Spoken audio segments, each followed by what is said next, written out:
Dear students, நம்ம அதில் next பார்க்க போகிறது என்னென்னு பார்த்தீங்கன்னா டைம் ஸ்டடி. ஃபோர்த் யூனிட்டில் நம்ம நெக்ஸ்ட்டு பார்க்குற டாபிக் என்னென்னு பார்த்தீங்கன்னா டைம் ஸ்டடி.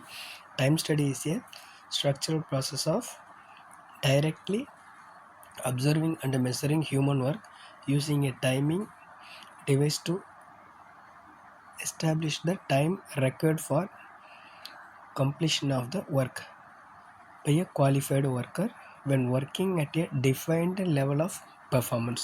ஸோ என்னென்னு பார்த்தீங்கன்னா டைம் ஸ்டடின்றது என்னென்னு பார்த்தீங்கன்னா ஒரு ஸ்ட்ரக்சர்டு ப்ராசஸ்ன்னு சொல்கிறாங்க. ஸோ அதில் வந்து டைரக்ட் அப்சர்விங் இருக்கிறது. ஏன் அப்படின்னு கேட்டிங்கன்னா நம்ம டைம் வந்து இதில் கால்குலேட் பண்ணுறதுனால டைரக்டிங் அப்சர்வ் பண்ணிவிட்டு அப்புறம் அந்த ஹியூமன் ஒர்க்கை வந்து மெஷர் பண்ணுறாங்க. ஸோ அந்த ஒர்க்கில் உபயோகப்படுத்துகிற ஹியூமன் பவர் யூஸ் பண்ணி நடக்கிற ஒர்க்கில் வந்து how much of work done by how much of workers அப்படின்றத மெஷர் பண்ணுறாங்க because of the time measuring. So பார்த்தீங்கன்னா அப்புறம் completion of the work by a qualified worker. So அந்த வேலைக்கு தகுதி வாய்ந்த ஒர்க்கர்ஸை யூஸ் பண்ணி அவங்க வந்து ஒர்க்கை வாங்குறதால அவங்க வந்து இந்த டைம் கன்சியூமிங்கை பொறுத்தளவு அதை அப்சர்வ் பண்ணுறாங்க. ஸோ இதெல்லாம் என்னென்னு பார்த்தீங்கன்னா டைம் ஸ்டடி அப்படின்னு சொல்கிறாங்க. எதுக்காகனா அதாவது வேலை செய்யப்படுற அந்த காலகட்டங்களுக்கு தகுந்தா போல் அவங்களால எந்த அளவுக்கு ஒர்க்கை முடிக்க முடியுது அப்படின்றதுக்காக அந்த டைமை வந்து அவங்க வேலைக்கு உபயோகப்படுத்திக்கிற டைமை வந்து அவங்க ஸ்டடி பண்ணுறாங்க. ஓகேங்களா? அதுக்கடுத்து என்னென்னு பார்த்தீங்கன்னா மெத்தட் ஸ்டடி அப்படின்னு சொல்லுவாங்க. முன்னாடி பார்த்தீங்கன்னா ஒர்க் ஸ்டடி, இந்த நடந்த ஒர்க்கை அவங்க ஸ்டடி பண்ணுறது. ஸோ ஒர்க்கை எப்படி பண்ண போகிறோம் என்ன இதுன்றதை ஃபுல்லாக இது பண்ணுறது ஒர்க் ஸ்டடி. அதுக்கடுத்து என்னென்னா டைமிங்கை பொறுத்தவரை என்னென்னா டைம் உபயோகப்படுத்துகிறத அந்த காலகட்டம் அவங்க செய்யப்படுற ஒர்க் இதெல்லாம் பார்த்தீங்கன்னா டைம் ஸ்டடி அப்படின்னு சொல்கிறாங்க. அப்புறம் அதிலே இருக்கிறது என்னென்னு பார்த்தீங்கன்னா மெத்தட் ஸ்டடி.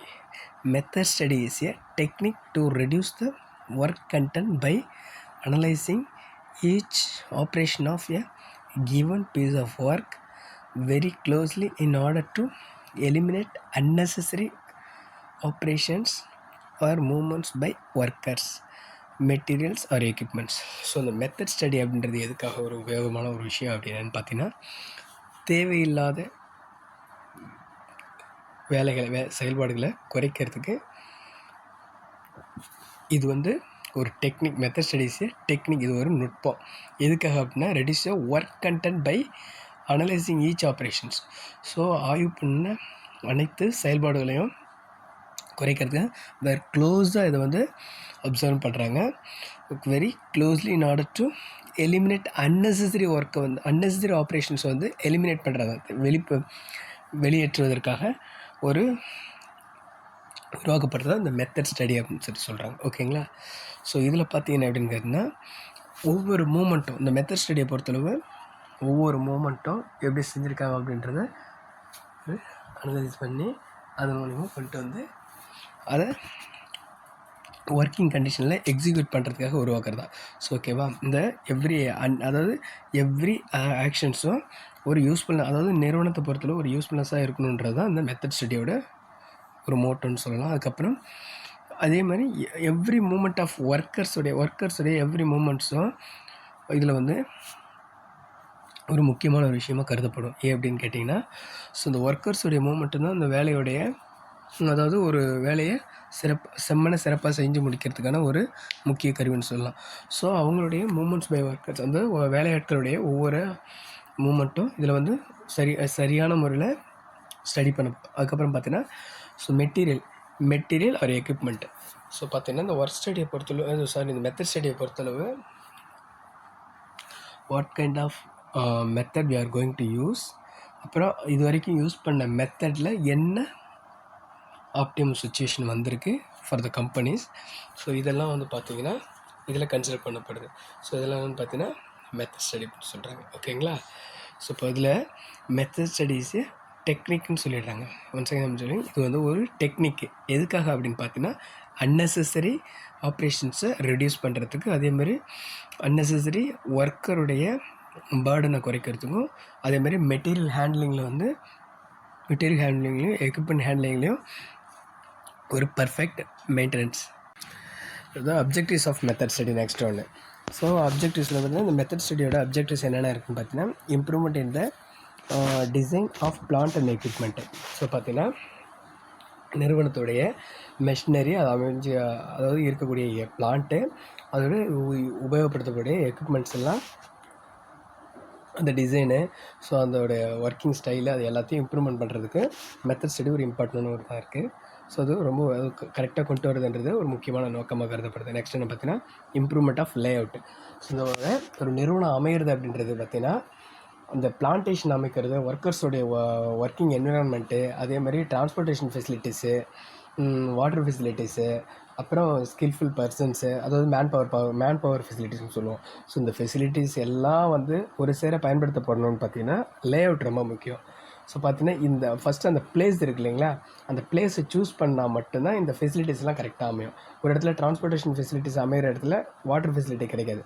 ஸோ அதுதான் வந்து இது வந்து என்னென்னு சொல்லலைன்னா ஒரு கருன்னு சொல்லலாம். அதாவது ஒரு கதை நம்ம இது பண்ணும்போது அந்த கரு எப்படி முக்கியமாக அந்த கருவை நோக்கி நகருவேன், அதுமாதிரி லே அவுட்டுன்றது ரொம்ப முக்கியமான விஷயம் அந்த பிளான்டேஷன் அமைக்கிறது, அதாவது நிறுவனம் அமைக்கிறதுக்கு. ஸோ அந்த லே அவுட்டோட இந்த ஸ்ட்ரக்சரை இம்ப்ரூவ்மெண்ட் பண்ணுறதுக்கு மெத்தட் ஸ்டடி ரொம்ப முக்கியம். ஸோ ஏன்னு கேட்டால் நம்ம எந்த வகையான மெத்தடை யூஸ் பண்ண போகிறோம் அப்படின்றதுக்கு தகுந்தா போல் லே அவுட்டை நம்ம அமைக்கிறது. ஸோ அதுக்கு வந்து மெத்தட் ஸ்டடி நம்ம அப்சர்வ் பண்ண வேண்டியது ரொம்ப முக்கியமான ஒன்றா கருதப்படுது. நெக்ஸ்ட் ஒன்று என்னென்னு பார்த்தீங்கன்னா improvement in the use of men, material and machine. So இந்த மூணுமே வந்து ஒரு necessary things of the business organisation and apart from manufacturing organisation. அதில் பார்த்தீங்கன்னா இதில் இந்த மெத்தட் ஸ்டடியில் முக்கியமாக என்னென்னா மேன் பவரை நம்ம எப்படி யூட்டிலைஸ் பண்ணுறோம். ஸோ இந்த ஒரு மேன் பவரை லைக் ஃபார் எக்ஸாம்பிள் வந்து ஒரு 10 ஒர்க்கர்ஸை யூஸ் பண்ணி நம்ம ஒரு 10 யூனிட்டாக இல்லை 20 யூனிட் ஆர் 50 யூனிட்ஸ் நம்ம வந்து ப்ரொடியூஸ் பண்ணுறோம் அப்படின்னு பார்த்தீங்கன்னா, ஸோ இப்போ இது வந்து ஒரு மெத்தட் ஆஃப் ஒர்க்குன்னு இது பண்ணும்போது அதுலேருந்து ரொட்டீன் அப்சர்விங்லேருந்து பார்த்தீங்கன்னா நமக்கு வந்து ஒரு ஐடியா கிடைக்கும். ஸோ இந்த டைமிங்கில் அதாவது பார்த்தீங்கன்னா நைட்டில் வந்து ஷிஃப்டிங் நடந்துகிட்டு இருக்கும்போது, நைட் ஒர்க் நடந்துகிட்டு இருக்கும்போது நம்ம இத்தனை வேலையாட்களை பயன்படுத்தி எவ்வளோ தூரம் நம்ம ப்ரொடியூஸ் பண்ணுறோம். இதுவே டே ஒர்க்கில் எந்த அளவுக்கு இருக்குது, ஓகே ஜென்ரல் ஒர்க்கில் எப்படி இருக்குன்னு பார்த்தேன். அது வந்து பார்த்திங்கன்னா அந்த காலத்துக்கு தகுந்த மாதிரி அந்த ஒர்க்கர்ஸை இந்த நைட்டில் இவ்வளோ ஒர்க்கர்ஸ் ஒர்க் பண்ணி 100 பேர் ஒர்க் பண்ணி நம்மளுக்கு 20 யூனிட் தான் கிடைக்குது. பகலில் வந்து 20 மெம்பர்ஸ் ஒர்க் பண்ணி நம்மளுக்கு 100 யூனிட்ஸ் கிடைக்குதுன்னா, so how do we use manpower in the organisation. So இந்த ஆர்கனைசேஷனில் மேன் பவரை நம்ம எப்படி யூட்டிலைஸ் பண்ணுறோம் அப்படின்றது ரொம்ப முக்கியமான விஷயம். At the same time material ஹேண்ட்லிங்கிறது ரொம்ப முக்கியம். ஸோ மெட்டீரியல் ஹேண்ட்லிங் எப்படின்னு பார்த்தீங்கன்னா வேஸ்டேஜை ரெடியூஸ் பண்ணணும், அப்புறம் அன்னெசரி ரெசிடியூஸை ரெடியூஸ் பண்ணணும் பார்த்தீங்கன்னா, அப்புறம் ரா மெட்டீரியலுடைய ஸ்டாக்கேஜை குறைக்கணும். ஏன் அப்படின்னு கேட்டிங்கன்னா, நாம் வந்து பல்க் ஆர்டர் நம்ம ஃபிக்ஸ் பண்ணி இறக்கி, அதாவது குடோனில் இறக்கி வச்சுட்டோம் அப்படின்னு சொன்னால் மேபி டவுன் பொசிஷன் வரலாம், இல்லைனா அப்வர்டு பொசிஷன் வரலாம். ஸோ அந்த மாதிரி பொருள் தேக்கம் ஏற்படும் போது என்னென்னு பார்த்தீங்கன்னா அது யூஸ்ஃபுல்லாக இருக்கலாம்.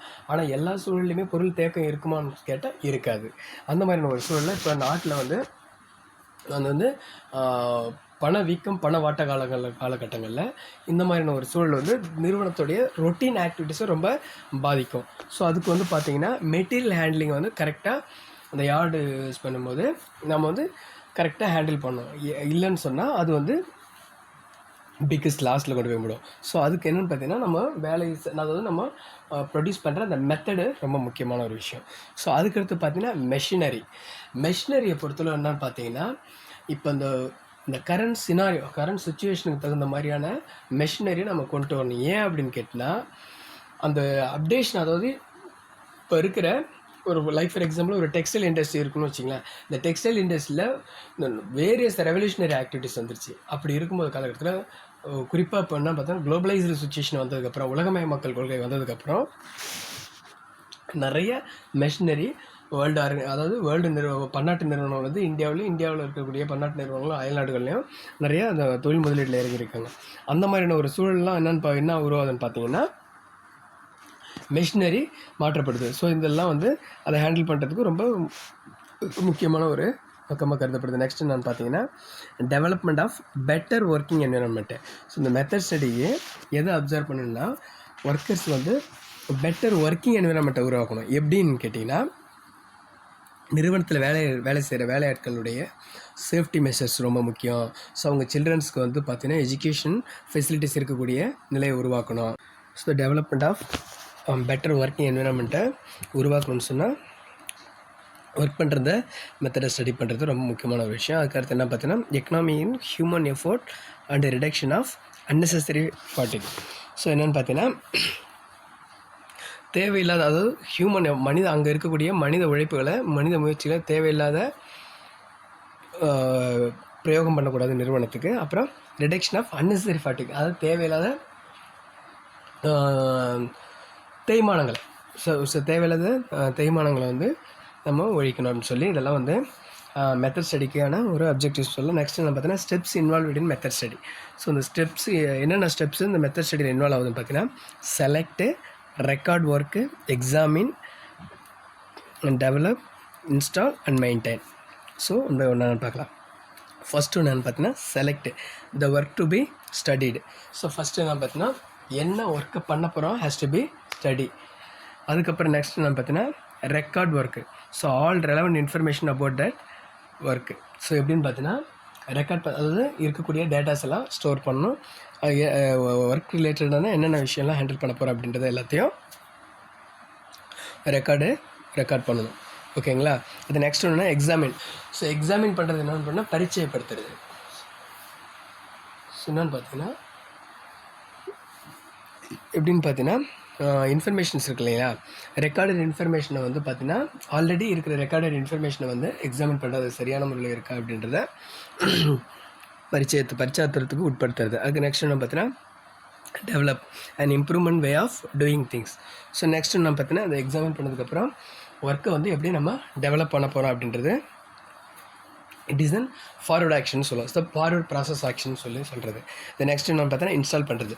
So what we are learning from the method study, so அதை வந்து நம்ம இங்கே வந்து அப்ளிகபிள் பண்ண போகிறோம். ஸோ அதை வந்து இன்ஸ்டால் பண்ணுறது. The new method as standard practice.